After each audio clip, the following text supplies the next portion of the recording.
Good morning, welcome to our live talk program. This is Lloyd Grubb here, your host on Revive Reform Radio, doing our live talk program covering natural health on this your Wednesday morning Rise and Shine. And this morning here we're looking at a topic, benefits of going natural and plant-based. So benefits of going natural and plant-based is what we're looking at here this morning as we do our live talk program. So welcome as we're about to cover some articles and some things here. And hopefully the blessing that rests and you're ready to take on it today with its challenges. Let us pray. Our Father, who art in heaven, we thank thee again for the blessings of your word. We thank you for finding, dear Lord, the truths and the knowledge and understanding that you give us. I pray, dear Lord, that as we make these decisions, that we may truly, dear Lord, move onward and upward and be in better health and being able to praise thee more. May you bless us, we pray, for Christ's sake. Amen. So we're looking at this topic here, the benefits of going natural and plant-based. And I just want to cover some things here that covers this idea of the benefit of going plant-based. So I have some articles to share with you. And this idea here of trying to eat as natural, and when I say as natural, as chemical free as possible, and try to live, whether it be with our daily health regimen or with our food that we eat or the water that we drink, try to be as natural as possible, as pure as possible. This is the best thing that we can do for our health. And so I start off this morning by this very important passage of scripture found in Numbers chapter 26, verse 1 and 2. Numbers 26, verse 1 and 2. And it says here, as snow in summer and as rain in harvest, so honor is not seemly for a fool, as a bird by wandering, as swallow by flying, so the curse causeless shall not come. So when we think about our issues we deal with, whether it be any type of problem we have internally, externally, mentally, spiritually, the curse comes with a cause. There's a cause and effect that comes with the curse. But often we don't think like this because, as you know, the Bible is spiritual. And so if you listen to the average person, they would normally think that religion and science don't go together because religion is causelessness and then science is cause, you cause and effect. And this is why the health is message, the health in the Bible is so beautiful because it combines both. You have this idea here that is very clear in the Bible, that in our personal life, in our spiritual life, in everything, there's a curse and it comes with a cause. And when you start to think like this, it changes your religious perspective because you start to see that nothing in this life just happened by chance. People will have this kind of statement. They'll say, "It's the devil, let me do it." Or, this is something the devil wants to happen, as if God does not nullify the devil's action. The Bible simply tells us that where sin abound, grace much more abound. So that means, it comes back on you and I. It comes back on you and me. What is you're doing? What am I doing? Or what is happening to us without our knowledge? And something could be happening to us without our knowledge. And as I say, health is a cross section of the cause and effect. Health is a cross section of the cause and effect. When you do something, then there's a equal or opposite or negative reaction. The difference is the Bible tells us that if we sow the wind, we'll reap the whirlwind. And so here the simple text just read, as a bird by wandering and as the swallow by flying, so the curse causeless shall not come. It does not come. Adam and Eve got some curse, but there was a cause to the curse. And after the antediluvian world, there was a curse upon the earth, and the curse was with a cause. These things are not happening without a cause. So whatever sicknesses you're going through, the first thing you need to do is ascertain what is the cause, what's causing the sickness, and then address that cause. Even if the cause is something that you're interacting with, say you're interacting with something that's causing you. When I say something like, say you're being bitten by a mosquito and you get malaria, the curse doesn't come without the cause. So then it's good to work in your environment to rid yourself of the mosquitoes and their breeding habitats and so forth, to reduce the possibility of being bitten, and then to strengthen your immune system. In other words, there's something that you can do, and the moment you realize there's something you can do, then all of a sudden all scientific study becomes very relevant, that it's not a hit against the creative work of God, because all science is doing is just studying God's work and looking at God's work and reporting back what they find of God's wonderful doing. Remember, the greatest scientist is God Himself. Now, I'm going to start out this morning by going into this first article here, and it is I've taken this from Mother Jones, and it's a piece here on E. coli, and it is basically saying that urinary tract infection, UTI, urinary tract infection, it's a new study say that a strain of E. coli could cause 30 to 40,000 urinary tract infections in the United States every year. So this is from Mother Jones, written by Tom Philpott here, and a recent article. And it says here, when you think about food poisoning, your mind probably turns to stomach aches and other digestive trouble. But there's mounting evidence that bacterial pathogens, particularly some strains of E. coli, commonly carried on poultry, can also cause a common ailment we don't normally associate with dinner, urinary tract infection. So this is important, and it's important for you to take note of this, because as you interact with people that you work with and you come in contact with, whether it be in church and your community or in your family, when they run into urinary tract infection, try to remember this information, because it could be caused by what they're eating. And this is actually a study that proves that it's actually can be caused in a big way by what they're eating. A new study led by Professor Lance Price of the George Washington University Malcolm Institute School of Public Health pinpoints a particular E. coli strain that adapted to thrive in chicken and also turns up in people with UTIs. For the study, the team took samples of chicken, turkey, pork from Flagstaff, Arizona supermarkets every 2 weeks for an entire year. Over the same time period, they analyzed urine and blood isolates taken from Flagstaff Main Hospital. They found E. coli on about 80% of the meat samples and in 72% of the urine and blood samples. Pause there. I'm going to get back to the article. So that's fascinating, because remember when we a few weeks ago I covered, and I think probably last year, the year before, I remember covering an article, and they say that for every chicken that is in the supermarket, about 25% has salmonella. I know we're not talking about salmonella here, but I'm just saying 25% has salmonella. No matter how much, what they call sterilization and improvement of process, so that you have a 1 in 4 chance of picking up a chicken in the supermarket with salmonella. Now here, when they test E. coli, they're finding 80% of the samples. Again, I read it again. They found E.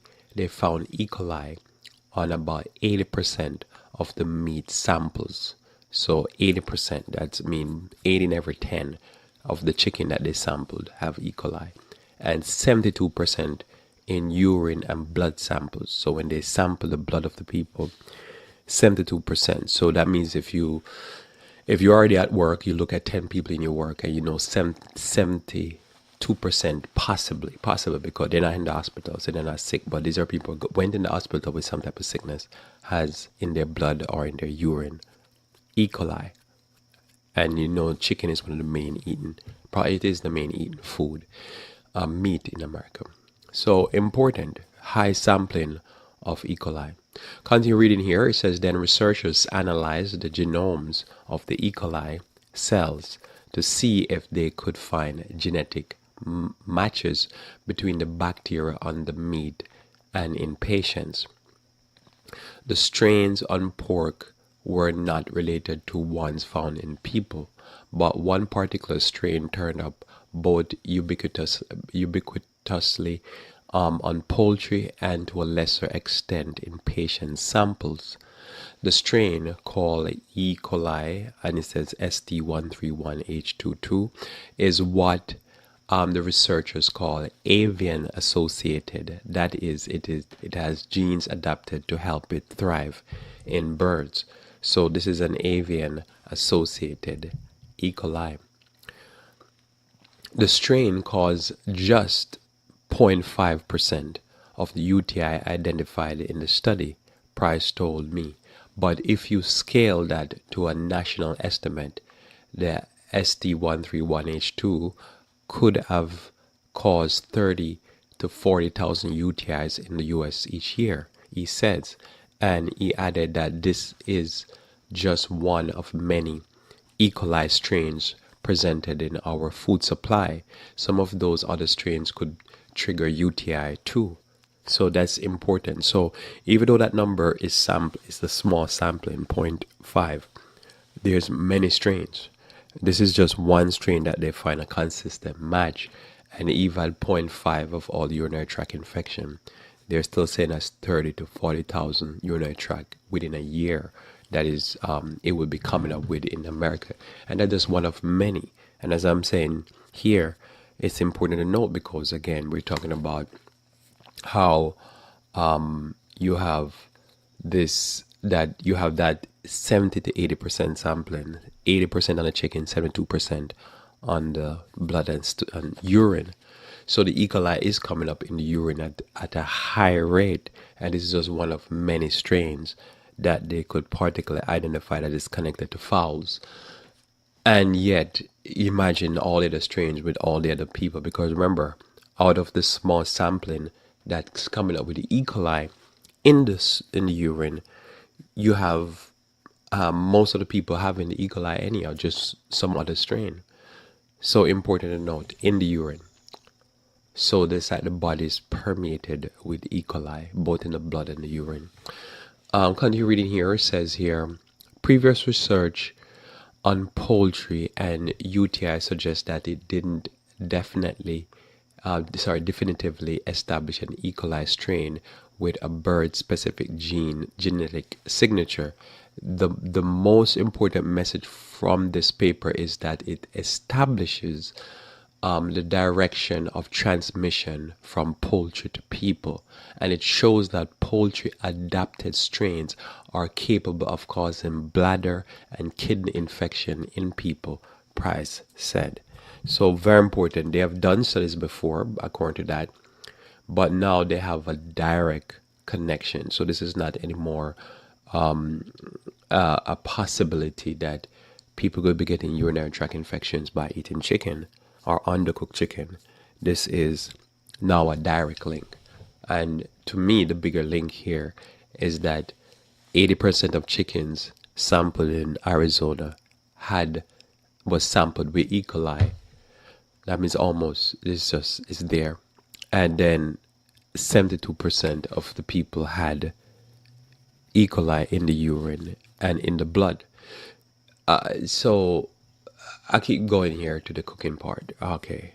So the person now, the Tom Philpott here that's doing the article, said he asked Price, I guess the lead person on the study, how E. coli from supermarket chicken could cause urinary infection. He explained that as with any other bacteria, E. coli ST131H2 doesn't survive proper cooking. But as I noted in recent pieces, salmonella cross-contamination, say fail to wash a knife or even your hands properly after contact with raw chicken. Common kitchen blunder is a way for germs to move from your meat to your mouth. The ST131H22 strain is harmless in the digestive tract, Price explained, so it doesn't trigger what we normally think of as food poisoning. So I'll pause there for some little more. So here they're saying basically when this strain of E. coli goes into the stomach, it doesn't trigger food poisoning. So your body doesn't react to it in a way so you think, oh, I'm food poisoning, I'm in pain.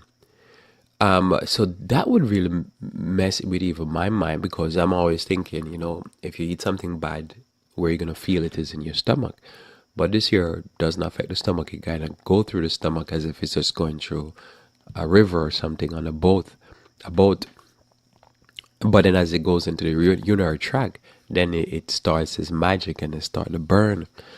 So this is particularly interesting. But notice he says here that normally one of the major way that people get infected is by how they handle their chicken.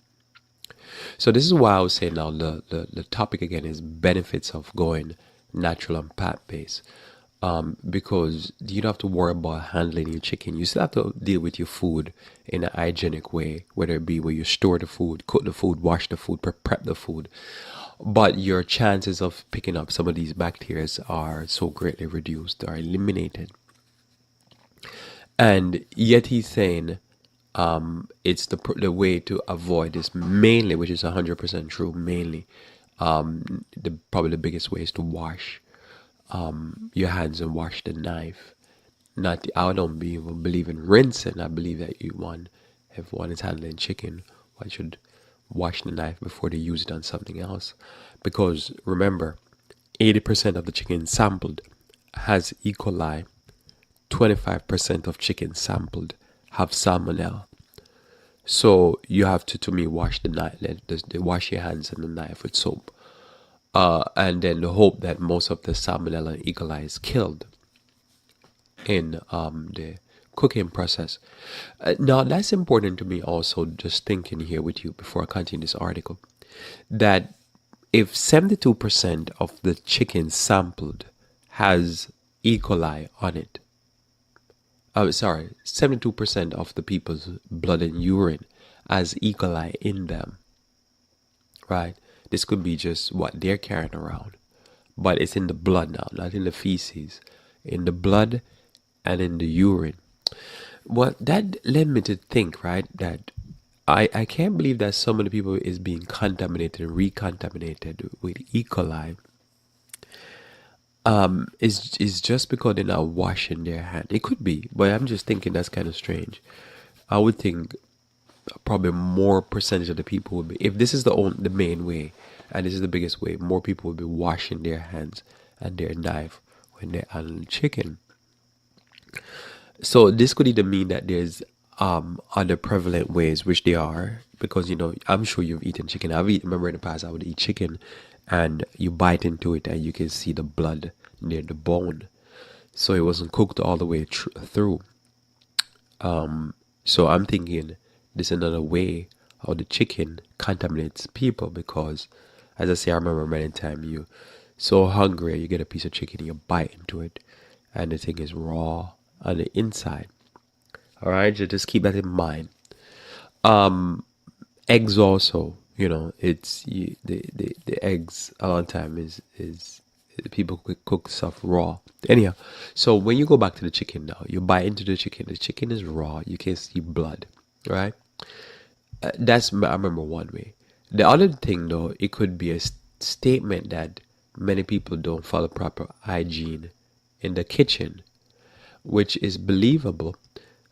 Because if you notice a lot of times, I mostly notice in men, in the male toilet, is that they don't wash their hands when they use the bathroom, or the toilet, I call it, because there's no shower in there, so it can't be a bathroom. So the restroom, right? When they use the restroom, a lot of men, not, I don't know if it's the majority, but a percentage of men, they just go in there, use the restroom, and walk out. They just walk right out and just keep going.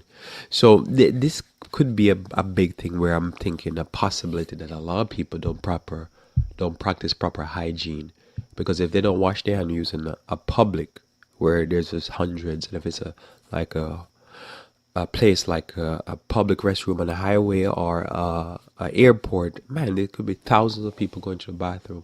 So anyhow, so they don't wash their hand when they use those public facilities. They just kind of walk right out. And then, so I can imagine they could be at home, use their restroom or now their bathroom because there's a bath, and they could walk right out and then go in the kitchen, handle the chicken, still don't wash their hand, throw it in the microwave or in the oven, cook it, half cook with blood in it, and then get these infections. So I believe all this. I always say that one of the number one principle of health is hygiene. And I think people miss that. I've known people big into health, but they're not big into hygiene. And I'm thinking, that's your baseline: cleanliness, clean house, clean body, clean diet, a hygienic diet, a hygienic house, a hygienic everything clean. But this is not good here. So the urinary tract infection, now as I say, is caused there. A few more thoughts on this article, and then I'll move on. But when it gets into back to the article here, when it gets into the urinary tract, which is for anatomical reasons, happens much more frequently with women than with men, it can cause infection. Meanwhile, UTIs, because normally in training, they teach female to wipe a certain way when they use the bathroom, because they don't want to get contaminated with the feces, and then you could have a urinary tract infection. But this is fascinating where now they're saying it's the chicken, by eating it, somehow the bacteria pass the digestive tract, it gets into the urinary tract, even go into the blood and cause the infection. Meanwhile, UTIs are getting harder to treat as E. coli strains evolve to resist antibiotics. Price told the reporter here that poultry adapted ST131H22 strain identified in the study was more likely to be resistant to tetracycline, an antibiotic used in human medicine and some chicken production, than non-poultry adapted strains. Luckily, that's not a huge concern, he said, because tetracycline isn't among the antibiotics commonly used to treat UTIs. And the U.S. poultry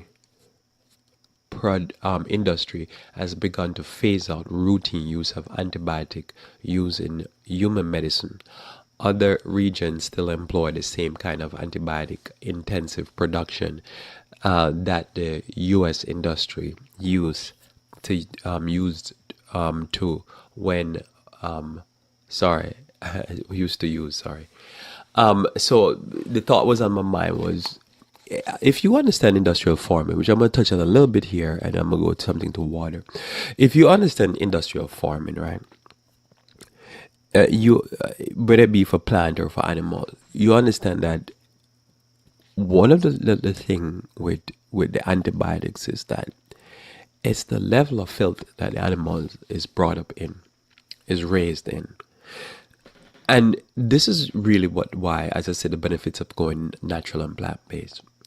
Because what's happening is that the animal is brought up in such a condition. Now we're talking about chicken here, right?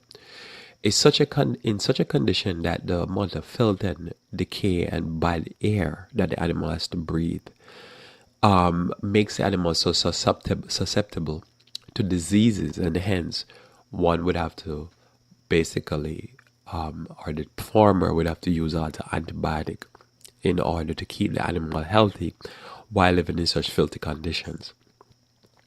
And the same is for human beings. The more filthy our condition is, and the more chemical lace our condition is, the condition that we live in, is the more susceptible we are to sickness, or the more sickness will be created. Hence my opening text. As a bird by a wandering and a swallow by a flying, so the curse causeless shall not come. You see, there is something that is affecting us and is causing us sickness, whether it be something the way we eat, what we eat, the way we treat our bodies when it comes on to hygiene, the type of chemicals we put inside by drinking, the type of things that we use in our house, whether it be if the paint we use are toxic, and the furniture we have and all this stuff. The more toxic, the more cheap, the more plastic is, the more sick, because we constantly sitting on, bathing in, drinking, eating, inhaling toxicity. The more toxicity that we have received from our modernity that gives us a lot of comfort, is the more we come up with all kind of skin ailment, mental health problem, all kind of organ failure problem. All of these things are basically a result of a lot of our modern industrialization. And so you look at this issue with the chicken and the urinary tract infection. All that's happening there is that we are basically raising chicken fowls in the most toxic, unhealthy environment, and then we hit them with antibiotic to keep them alive until they get on our plates. And then when we do get on our plates, then again you could have a person that goes into a bathroom or a restroom or a toilet and they don't wash their hands. Then they come out, they handle the chicken, then they still don't wash their hands, they don't wash the knife, then they go handle some vegetables and some carbs, and then they cook the chicken, probably half cook, and then they eat it, and then somebody have urinary tract infection, and you find out they say 72% of patients have these infections in their blood and their urine, and the person persistently having this problem and can't figure out why am I having this problem, why this problem keep coming up on me. And no matter how much time I get rid of it, whether with natural remedies or antibiotic, keep coming back. And it's just the conditions, and it's just we're bathing in a sea of toxins and environmental pollution and all that stuff. And this is where the problem is. So again, we're looking at the benefits of going natural or plant-based.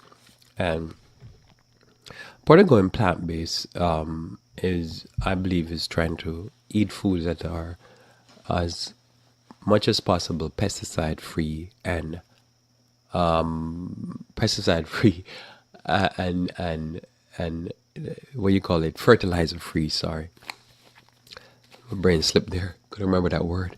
So I'm going to read for you here. This is an older article I take from Mother Jones, and it's talking about nitrogen. Now, nitrogen is something that we use as a major component of fertilizer. And I just wanted to read this for you here because I just want to encourage you that as natural as you can go, it's important.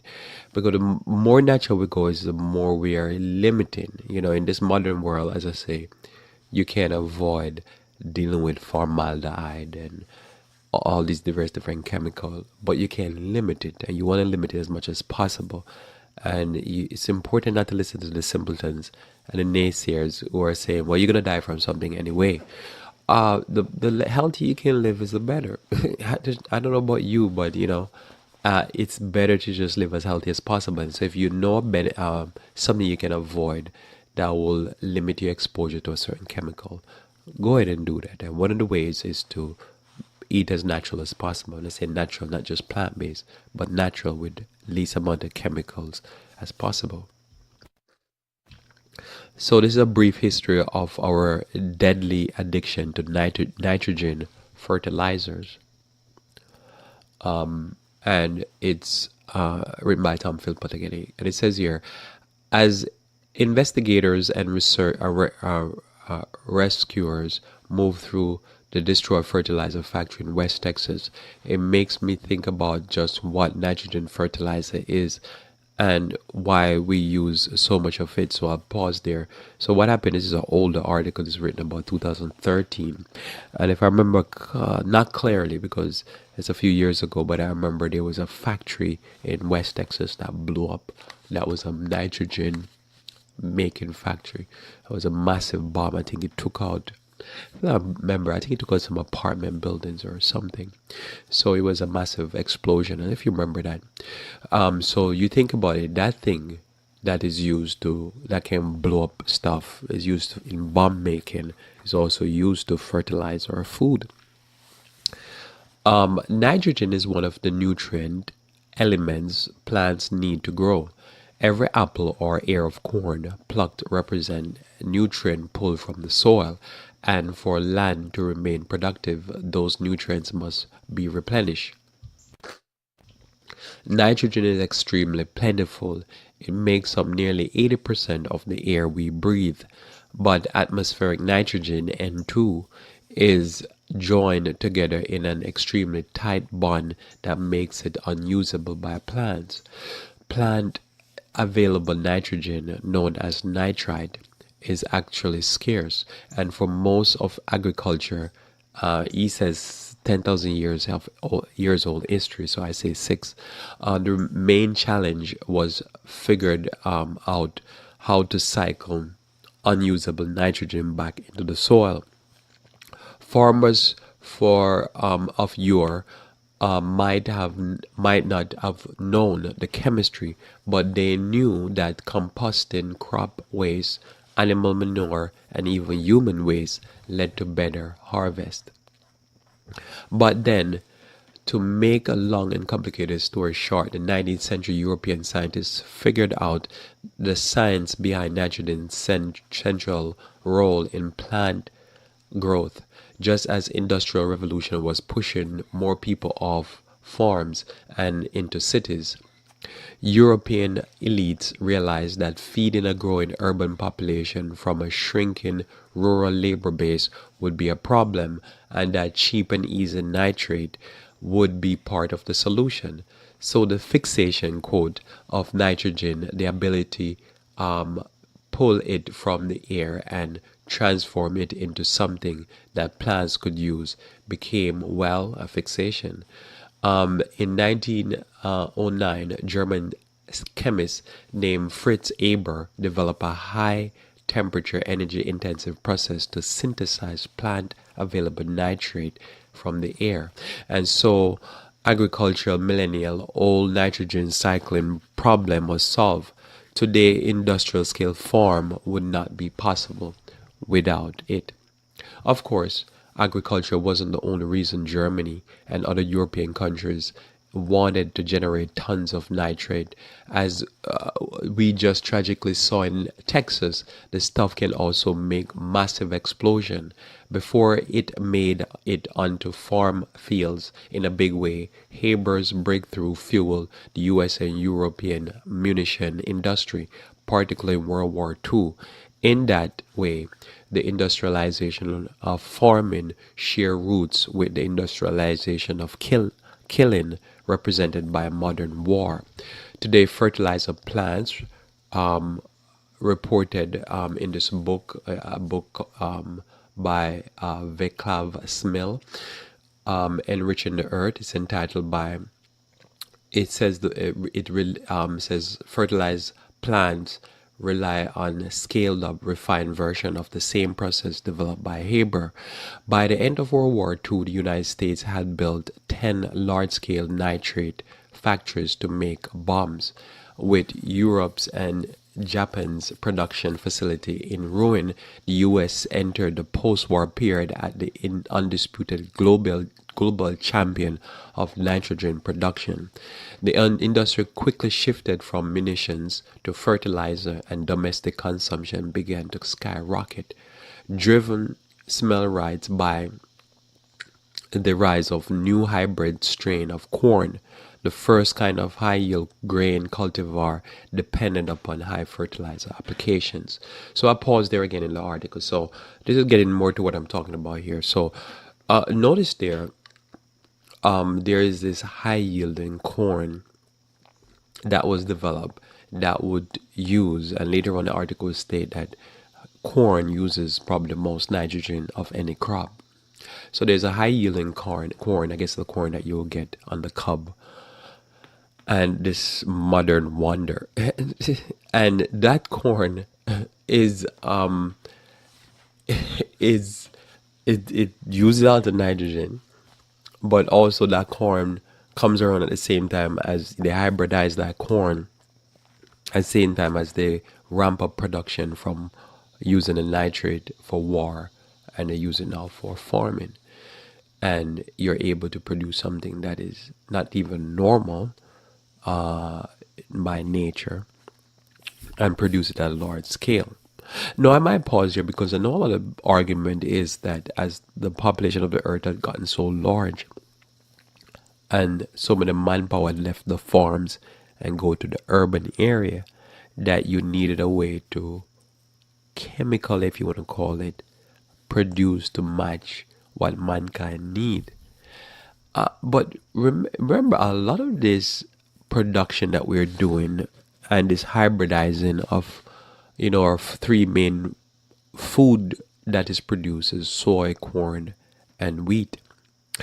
A lot of this increased production and hybridizing to make higher yield, to match demand, quote unquote, of the people. A lot of it has increased with obesity, all kind of genetic and weird diseases. And so a lot of people are eating for two or three people. So, even some of these numbers really don't work. I just want to keep it in mind. I remember that a lot of the corn that is produced, I'm going to talk about it later on, but I just wanted to point it out because sometime of time. A lot of corn that's produced is used even for ethanol. It's used for fuel and to feed animals so that people can eat the animals. So we talk about it a little bit. But my focus here is, notice again, benefits of going natural and plant-based. That you want to eat as natural, because I'm just saying those arguments to you because I want to say to you that it's not necessarily what's the better thing for you and I, that we should be eating all this nitrate fixated fertilizer, basically food that ultimately will give problems to the body. So we keep reading. Today, the United States remain a massive nitrogen fertilizer user. With just 5% of the world's population, we consume about 12% of the global nitrogen fertilizer production. So much of it.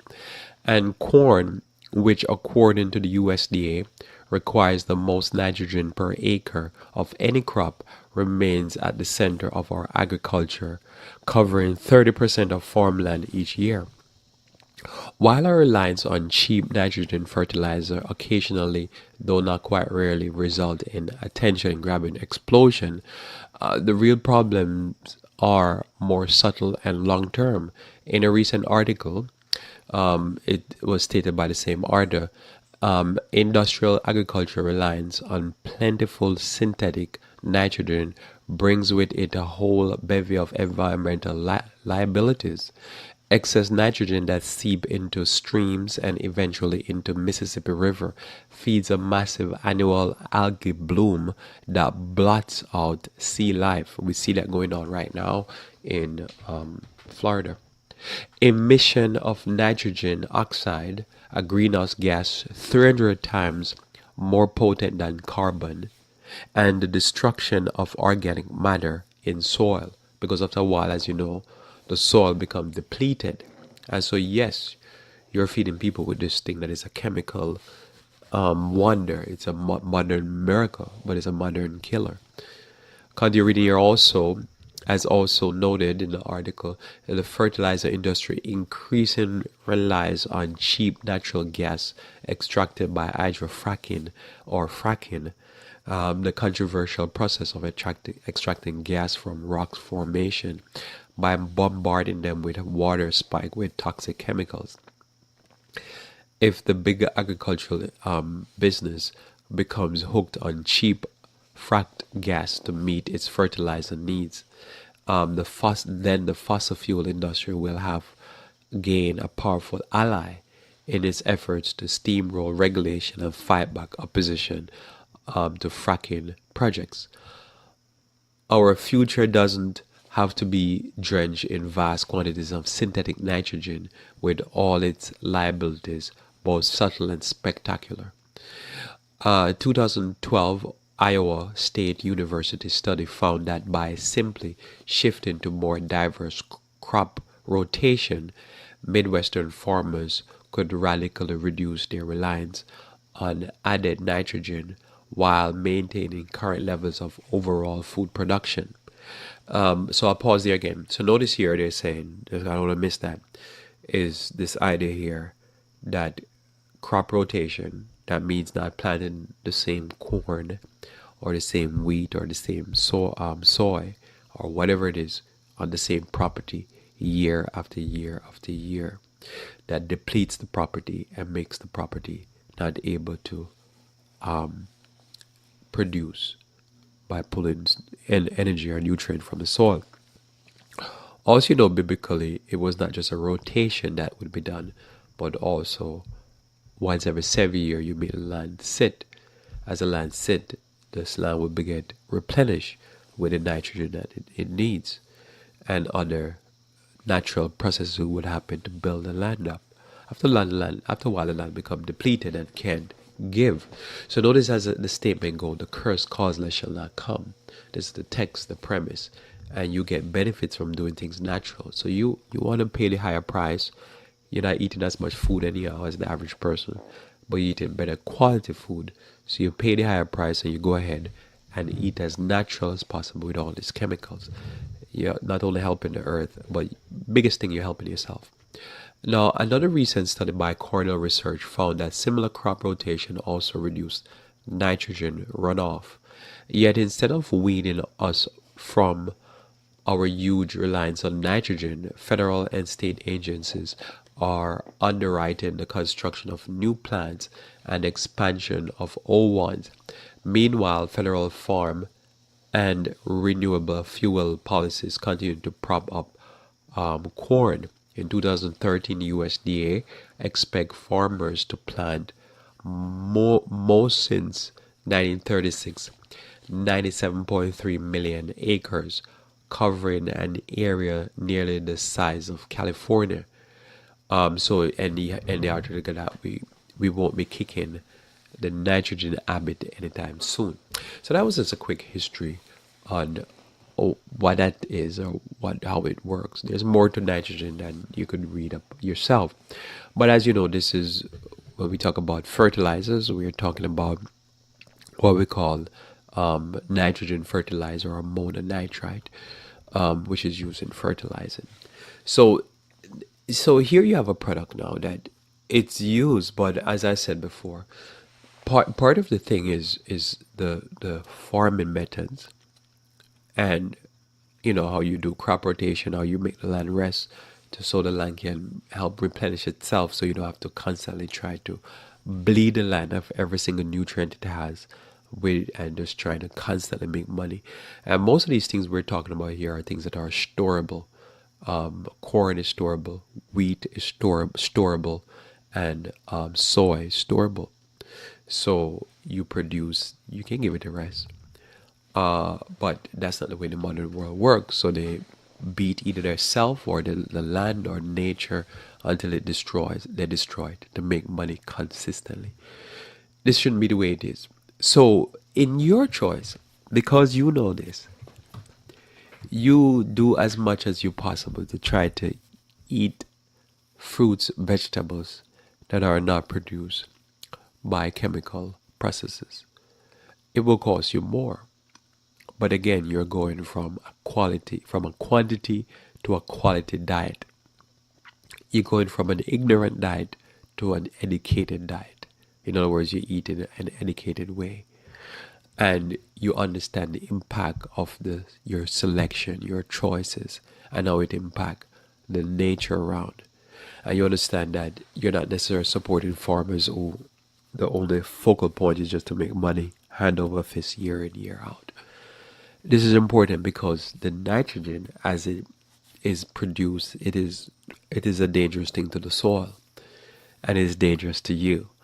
And so it's important. And as I say, if you think about industrial farming, what it is that it's trying to grow, whether it be the chicken or the vegetables, in the most unnatural setting in order to produce faster and to produce bigger and to hybridize to produce larger quantities. But for the end user, which is the human being, what it's doing is that it's doing more harm than good, and then you end up with problems and diseases that should not be. And as I say, when you talk about industrialization, most of what that is an ability for one person to be able to produce more and to make more. It's not necessarily that it's really sustaining families. It's just knocking off a lot of the smaller guys out of the business and making you have these big mammoth industrialized farms. So, the society is going to do what it does, but you can, with your dollar and your choice, do what you're supposed to do. Try to eat the most natural, hygienic, organic foods that you can find. It will cost you more, but again, you're going to eat less because you're going from volume or quantity to quality. You're getting more nutrients and you're getting better foods than what you get with these chemical filled vegetables. More I can say there, but I pause there. So let me just see something here real quickly, and so just keep that in mind. With industrialization, it's just volume over quantity. I'll read a quick note here from the CDC on nitrite. Just a quick note here for you before I say a little bit more. And I'll pause here again because I say remember our principle, because we're talking about the benefits of natural and plant-based diet to go more natural. That, as the bird by wandering and the swallow by flying, so the curse causeless shall not come. So remember, there's things that are going on inside of our bodies that are going wrong. Not talking about what's going on positive, but say something is going wrong. You always have to remember that there is a cause, and you search out the cause, and when you find the cause, then you address that cause, and you'll find with some natural remedies what you'll do, you'll start to correct the problem. That's what you do. So my third article here is from the cdc.gov, and it's talking about nitrite health, and it's entitled environments well water nitrate, and your health, CD3 tracking network. So it's entitled nitrate in your health. So nitrate and nitrite are nitrogen oxygen molecules that can combine with various organic and inorganic compounds. Nitrate is the form commonly found in water, often in areas where nitrogen-based fertilizers are used. The greatest use of nitrate is as a fertilizer. Vegetable, food and meat are the major source of nitrate exposure. So this is what we're covering again. So notice here they said, so you're gonna get it more in the water, and then most of the water is being primarily exposed to vegetable, food and meat. Nitrate and nitrite originate in drinking water from the nitrate contaminating fertilizers, sewage, septic tanks, and decaying natural materials such as animal waste. Nitrate is very soluble in water, can easily travel, and does not bind to soil. Nitrate and nitrite are likely to remain in water until consumption by plants or other organisms. So very important. So just so we're on the same page, right? So the farmer pours on the nitrate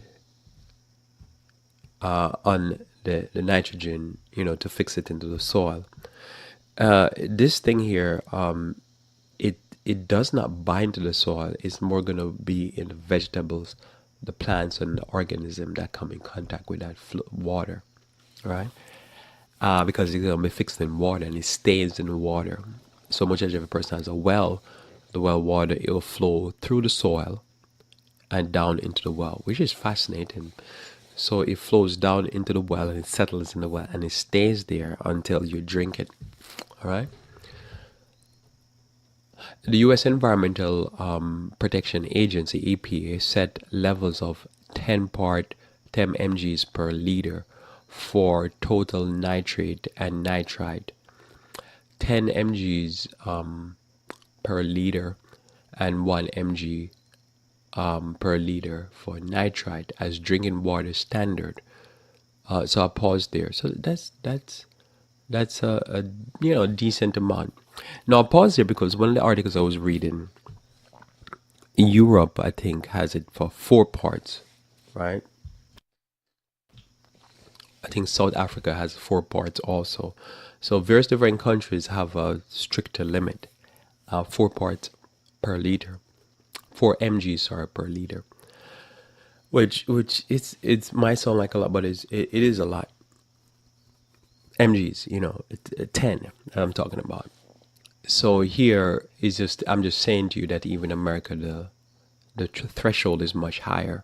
In other countries I think it should be less than half that. So keep it coming. here. So infants under the age of 6 months who drink water contaminated with 1 mg of nitrite and 10 mgs of nitrite per liter could become seriously ill and, if untreated, may die. In the body, nitrate converts to nitrite. Nitrite interferes with oxygen carrying capacity of blood. Symptoms such as shortness of breath, blueness of the skin, and I think it's called the blue skin problem, can occur rapidly over a period of days. So I'll pause there again. So just within days, a child being exposed to water that has 1 part per liter of 1 mg per liter of nitrite and 10 mgs per liter of nitrate, which nitrate converts to nitrite in the body, will could within days get sick. Now, I know most of the time in these studies they're focused on infant, which I agree, because the child has less ability to clear the system of these chemicals. But I often say that it's important to you and I also, because what we're dealing with here is, although we're larger and our system can clear out many of these industrial chemicals that is used in bomb making, it's also important to note that these chemicals will affect us. It just might not affect us as much because we're much larger, but still, think about it. It's a liter. You could be drinking a lot of water. I remember when I was younger, I would just take the hose and just turn it on until it gets cool, because it would be in the sun. And then when it start getting cool, I would start drinking. I didn't really think what's all that chlorine part per million or part per liter I was drinking. And something you're drinking, you're drinking just a chlorine soup of dirty water, because that water will have contaminants. Even in different places I go in America, if you put a big enough thing of water, container, fill it up with pipe water, regular tap water, you'll be fascinated at if it sits there for about 6 to 12 hours, how much dirt and sediment settle at the bottom. Anyhow, so I keep going. So this I'm saying here is that a baby drinking that is not drinking a lot. You're going to drink much more than the baby because you're much larger. So you're being exposed to a lot of nitrite, especially if you're in areas where there's a lot of farm runoffs, or you're downriver and your water is being processed from a river that is a big area to stream in all the nitrate that is being poured from farms, and it ultimately stays in the water. So it constantly water, and they're just trying to get out the heavy sediment. You're going to be drinking a lot of nitrite, and sure, 10 mgs per liter is bad for a child, but don't tell me that you drink the same amount of water as a child. You're drinking way more. So we keep reading. Continue reading. The risk of excessive level of nitrate applies to infants. So short-term effects is excessive levels of nitrate in drinking water has caused serious illnesses and sometimes death. The serious illness in infant is due to the conversion of nitrate to nitrite by the body, which can interfere with the oxygen carrying capacity of a child's blood. This can be an acute condition in which health gets worse rapidly over a period of days. Symptoms include shortness of breath and blueness of the skin. Long-term researchers continue to explore if there are associated with long-term exposure to nitrate, including adverse reproductive effect and some cancers. The studies are not conclusive at this time, and health standards are focused on protecting infants. So as I was saying before, the focus, I did say the focus is on children, but they're looking into long-term effect, reproductive health. As you know, men's sperm count has gone down, men are becoming more effeminate and so forth, and there's more reproductive problems because, you're affecting the little egg. That, and then it says some cancers. Of course, you're talking about dangerous chemicals here. If you can cut off oxygen, well, guess what happened? An oxygen-based body is more a body that will kill things that need to die in the body. So I think if it's cutting off oxygen in the child, it would do for the adults also. So keep that in mind. But there is no conclusive study, but they're looking into it. Normally, when I hear that, I believe it's conclusive to me. Reproductive health and cancer would be the thing that I'll be concerned about. A few more quick ideas here for prevention. Nitrate is monitored once a year during the quarter that previously had the highest nitrate results. If water system sample are less than half a mg per liter nitrite, the state specifies that frequency of additional monitoring, initially a water system sample quarterly for at least a year. The following treatment methods are approved by the EPA: ionic exchange, reverse osmosis, electrodialysis. If the levels of nitrite exceeds the maximum contaminant level, the system must notify the public and newspaper, radio, TV, and others. Additional actions such as providing alternative drinking water supply may be required to prevent risk. All right, so just keep that in mind. So this is why I say to you, if you hear me cover here, get filtered water, get things, whether it be use distill, reverse osmosis, whatever it is you can, because where the water goes, normally it's to the ground level or in rivers. That's obviously most of us not drinking rainwater. So that's where we're getting our water from. So it's important to do an extra processing of your water before you consume it. Then it's important to, as much as possible, partake of a plant-based diet so you avoid the animal source of the nitrate. Then also you use organic as much as possible, and then ever so often you try to purge your system by doing a cleanse, because the waters are contaminated. And as a quick example, watching my time here, I'm almost out of time. This was an article that came at the end of August, when I say end of August, last week. And it is Detroit school use bottled water due to lead and copper concern. Real quickly here, it says Detroit Public School student will start the year next week, which is this week, with no access to water fountains because contamination concerns, officials said Wednesday. Detroit Public School Community District Superintendent Nikolai Vitti said sent a letter to staff to announce that he was ordering drinking fountains at all 106 district campuses turned off after tests found 16 schools with higher than acceptable levels of copper and lead in their tap water. I don't believe in no tap water drinking. Ivy Bailey, president of Detroit Federation of Teachers, say she's happy the district has been proactive about the problem. I have to give them kudos for being transparent, she said. The timeline is awful, but let us just deal with it. I hope that we move quickly to get water fountains repaired.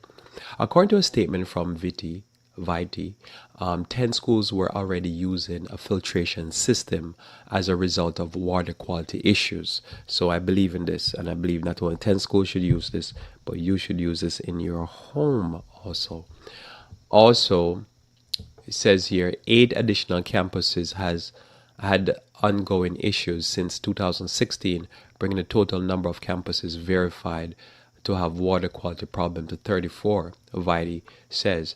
Although we have no evidence that there are elevated levels of copper and lead in our other schools over 50, where we are awaiting test results, out of abundance of cautions and concern of safety of our students and employees, I'm turning off all drinking water, and I'll stop there because of the sake of time. So just remember, whatever source that you get into your body, try to get it as clean as possible, whether it be the water you drink, whether it be the plants you eat. Avoid the chicken with the E. coli and the salmonella. I'm going to tell you, your health will improve because every year you're reducing the amount of environmental and industrial contaminants in your body while you're using your herbs and your natural fruits and vegetables and root vegetables to clean your body out, you will see your health improve. I can guarantee that. Let us pray. Our Father who art in heaven, we thank you again for your love towards us, and we thank you for teaching us your ways, that truly the curse causeless shall not come, and that as we partake of natural, we will see the benefit of how you have created us to live in the beginning. May you bless us, dear Lord, we pray as we go through this day.